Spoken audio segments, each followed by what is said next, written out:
Alle prime luci dell'alba i carabinieri hanno arrestato 3 persone nell'ambito di un'inchiesta per spaccio di stupefacenti. Si tratta di 2 conviventi italiani residenti a Mestre, 53 anni lui e 50 lei, e di un 34enne albanese residente a Chirignago.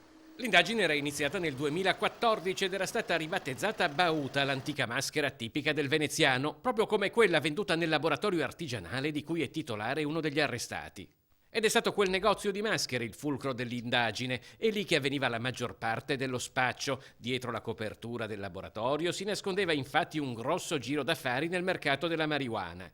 Controlli, pedinamenti, intercettazioni telefoniche, talvolta dal contenuto esplicito, oltre a diversi sequestri di stupefacenti, hanno quindi portato a verificare l'attività di spaccio condotta dal titolare con la complicità della convivente e di 2 albanesi, uno dei quali è già in carcere.